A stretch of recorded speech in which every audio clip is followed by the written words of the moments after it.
Mummification: How Egyptians Preserved Dead Bodies. Apart from the tall and mighty pyramids, mummification is another thing that has made Egypt popular in the world. The ancient Egyptians believed in the concept of the afterlife and that the soul of a person embarks on a spiritual journey after the death. In order to experience the afterlife, the dead person's soul would need a body in the spirit world. Hence, mummification became a major practice where the body of a person was preserved using various techniques and tools. They tried to preserve the body as efficiently as they can without disfiguring any part of the body, keeping it intact for the soul to recognize its body in the afterlife. When a person travels to the other world, they would need the necessary things from this life, hence, mummification was done to ensure that the soul would be provided with the stuff they would need in the afterlife. The ancient Egyptians believed that the mummified body was the home of the soul or spirit of the dead person. What is mummification? Mummification was derived from an Arabic word called mummiyah, which means bitumen, which is a substance used in the preservation process during the late period. The practice of mummification began in Egypt around 2400 BC to 2600 BC. This process was a mixture of both science and spirituality, where the high priests used various tools and techniques to keep the body intact.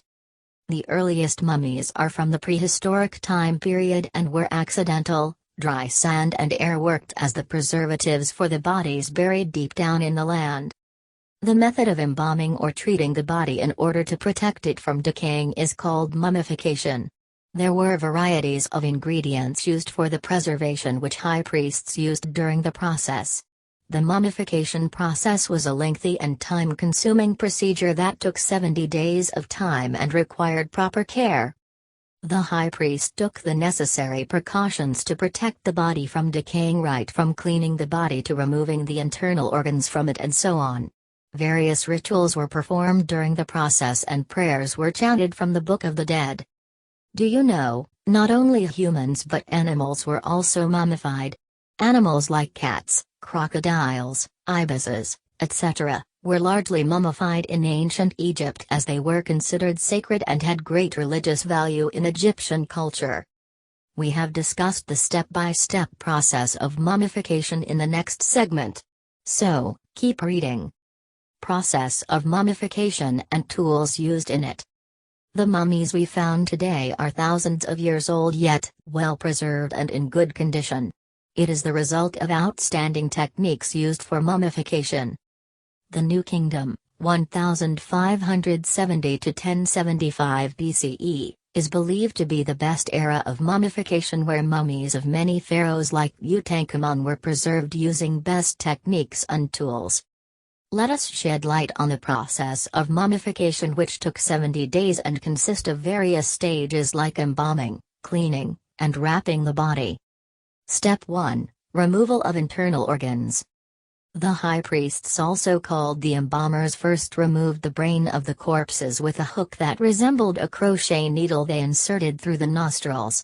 The substance of the brain comes out in liquid form. After this, the internal organs like the lungs, liver, stomach, and intestines were removed by making incisions in the left side of the abdomen of the cadaver. All these organs were placed in canopic jars of different sizes. The heart was left untouched inside the body, as the ancient Egyptians believed that the heart is the body's source of intelligence. After this, the body was rinsed with wine, as it helps in killing bacteria and further prevents the body from decaying. Do you know that the design of the canopic jars changed over a period of time? By the 18th dynasty, it has come to feature the 4 sons of Horus, who were each responsible for the protection of a particular organ and were protected by a companion goddess. Step 2. Dry the body.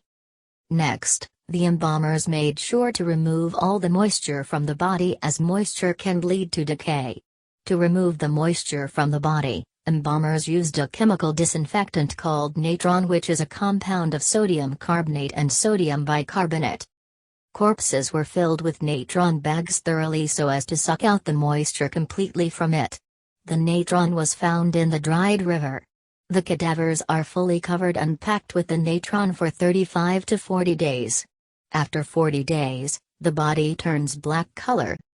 Step 3. Revitalize the body. Now comes the process of restoration, where the embalmers try to work on making the body look subtle and as alive as possible. The corpses are given a makeover by massaging the flesh to make it look more lively. They apply blush and paint the full size of the cadavers. They are stuffed with padding to make the body look normal.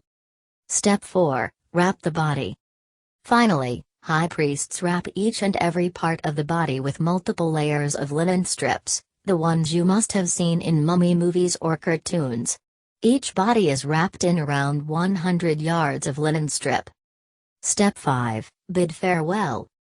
Lastly, priests perform a final religious ceremony at the tomb, which involves a ritual called opening of the mouth. The high priest touches the different parts of the body with a tool to open those parts in the afterlife. According to Scientific American, Egyptians believed that when a priest touched the tool to a mummy's mouth, the dead person would then be able to speak and eat in the afterlife. Then, the mummy is placed in the coffin and sealed. Do you know, the Book of the Dead is a funerary text consisting of a number of magic spells written by many priests over a period of 1,000 years? The book helps in assisting the dead person in the journey to the spiritual world or afterlife.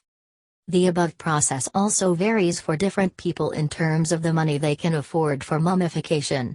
For instance, those who couldn't afford the luxury of the above process would opt for cheap ways of mummification. In the case of less expensive ones, the internal organs were dissolved by certain oils. Generally, syringes were filled with the oil from the cedar tree and injected into the abdomen of the cadaver. Masks. At the beginning of the Middle Kingdom, mummies were provided with masks that covered their heads and shoulders. These masks were made of cartilage, which can be molded as per the shape and size of the face. Cartilage was made out of a material consisting of waste papyrus or linen soaked in plaster. These masks were often painted so that the spirit of the deceased person could recognize their face in the afterlife. Modification in the process of mummification. Today, mummification is rarely practiced, yet there are a few places where bodies are preserved. With the modification in technology, the process of mummification has also changed and evolved. One of the best examples of mummification using modern techniques is the mummified body of the communist leader Vladimir Lenin, who died in 1924. Nearly a century after his death, Lenin's body is still displayed at a mausoleum in Moscow. According to All Things Interesting, the internal organs of Lenin's body were removed and embalmed. There is a team of dedicated experts called Lenin Lab, maintaining the mummy with precise lighting, temperature, and embalming fluid, a secret mixture. Who was mummified? Ancient Egyptians are worldwide famous for their unique rituals and practices, which archaeologists today are working to understand the nature and significance of. Archaeologists have retained many mummies from different sites in Egypt which are found in the best of conditions. Mummification during ancient Egypt largely depends on one's status in society. It is believed that during the Old Kingdom, only pharaohs were mummified, as they were considered the head and religious leaders of Egyptians and believed to be able to attain immortality. Pharaohs were said to be the divine intermediary between gods and Egyptians. Hence, were righteously mummified. Later on, around 2000 BC, the views of Egyptian priests and people evolved and everybody was allowed to be mummified. But mummification was expensive and not everybody could afford the luxury of it. It was not necessary to be mummified, but it is regarded as one of the ways of resurrection in the afterlife, hence, people used to opt for it. But because of its expensive nature, only wealthy people could afford it. Why is mummification essential to ancient Egypt? The ancient Egyptians believed that the soul is made up of three parts, the Ka, the Ba, and the Ak. It was believed that the livings were responsible for helping the dead in their journey into the afterlife. The living one should help those who had gone in making the necessary arrangements for the easy crossing of the spirit. The Ka. It was believed that if a person had a good heart and had done good deeds, then his heart would be on balance and pass to the afterlife. The Ka was the person's double, which is also the life force, and at death, it was separated from the body. The Ba. It is another spiritual entity and a part of the soul that can travel between the worlds of the living and the dead. The Ak is a part of the soul that was the transfigured spirit that survived death and mingled with the gods. As per one source, it is believed that the Ak was only allowed to the people whose soul was worthy, as they lived a good life in the past. The Ak were the worthy souls which have been judged by Osiris, god of the dead, and found Motkiru, justified. The Mot is said to be the goddess of truth, justice, and balance. The deceased would have to go through a final trial where their heart is weighed against the Mot. If a person has lived a good life, then his heart would be in balance and pass to the afterlife. However, if the heart didn't balance with the Mot, then a monster named the Devourer will consume the heart. The heart is believed to be the center of intelligence and emotions, hence is of great importance for the deceased body. There were many things done for the deceased body. For example, their tombs were occasionally filled with loaves of bread, beer, and meat so that the Ka can be fed in the afterlife. The tombs would also house Shabdi, servants, to work on behalf of the Ka in the afterlife. The back of these figurines was inscribed with Chapter 6 from the Book of the Dead, which states if the owner of the Shabdi was called upon for any compulsory labor, then the Shabdi will answer the call and perform the duty instead of the owner. The tomb would be inscribed with many prayers to help the deceased in the afterlife. Where were the mummies kept / tombs and pyramids? During the early excavation, archaeologists found some of the earliest mummies in the pyramids. Yes, you read right, the pyramids you see today were the burial sites of the many mummies. It is believed that the ancient Egyptians used to bury the mummy of pharaohs or kings in the pyramid as they were considered in high regard, same as gods.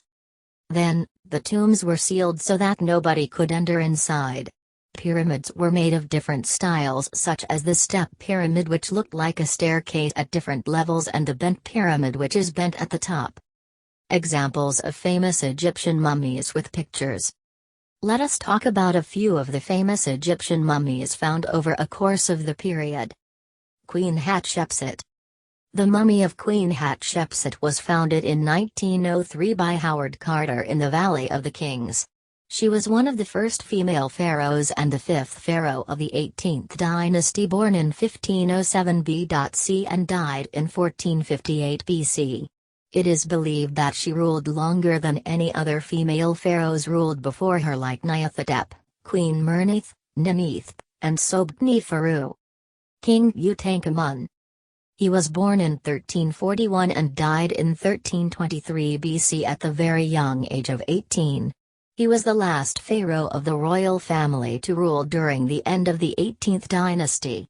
Tutankhamun's mummy was discovered by English Egyptologist Howard Carter and his team on October 28, 1925, in Egypt's Valley of the Kings. Ramesses II.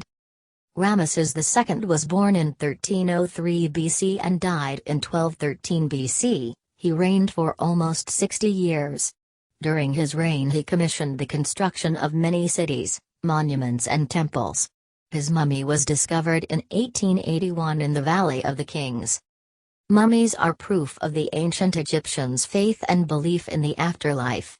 The condition of the mummies reveals a lot of the knowledge that the bygone era possessed. By conducting various studies on the mummies, we can take a sneak peek into the past and learn about the culture and lifestyle of the ancient people. We also get the chance to learn about the resources, tools, and techniques used during mummification.